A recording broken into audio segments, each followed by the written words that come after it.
धनबाद यानी कि कोयले की राजधानी। कोयले की राजधानी में कोयले का वैध और अवैध कारोबार धड़ल्ले से जारी है। हालांकि वैध कारोबार और अवैध कारोबार दोनों पर अब एजेंसियों की नज़र है और एजेंसियां लगातार अवैध तरीके से धन की उगाही मामले की जांच कर रही है। बीते माह ईडी की टीम कोयला कारोबारियों के ठिकानों पर छापेमारी की थी। कई तरह के इलेक्ट्रॉनिक साक्ष्य मिले थे। उसी के आधार पर एक बार फिर धनबाद में ईडी की टीम ने कोयला कारोबारियों के ठिकानों पर दबिश दी और जांच पड़ताल जारी। धनबाद में शुक्रवार की अहले सुबह ईडी की टीम की दबिश ने सर्दी के मौसम में गर्मी का एहसास करा दिया है।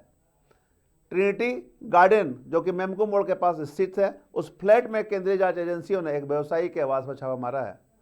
इस कार्रवाई के तहत धनसार स्थित कोयला आउटसोर्सिंग कंपनी डेको का कार्यालय, उनके संचालक मनोज अग्रवाल का घर तथा कंपनी के निर्देशक एएन झा के आवास पर दस्तावेज और रिकॉर्ड की जांच की जा रही है। जानकारी के अनुसार बीते 21 नवंबर को धनबाद और पश्चिम बंगाल में चलाए गए बड़े ईडी अभियान से इसे जोड़कर देखा जा रहा है। उस समय कोयला कारोबारियों के घरों और कार्यालयों पर तलाशी पड़ चुकी थी। जांच में अवैध कोयला खनन, तस्करी और धन शोधन से जुड़े वित्तीय दस्तावेज, डिजिटल डेटा और अन्य साक्ष्यों की समीक्षा की जा रही है।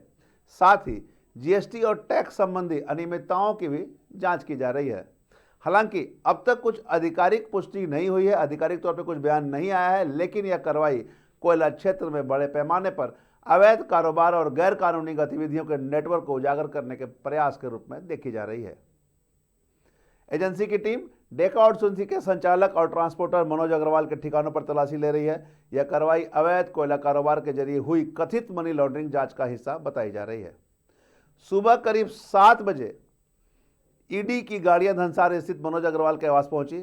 कुछ ही देर में केंद्रीय सुरक्षा बलों ने परिसर को घेर लिया और अधिकारी घर के अंदर दस्तावेज, इलेक्ट्रॉनिक डिवाइस और वित्तीय रिकॉर्ड की गहन जांच में जुट गए।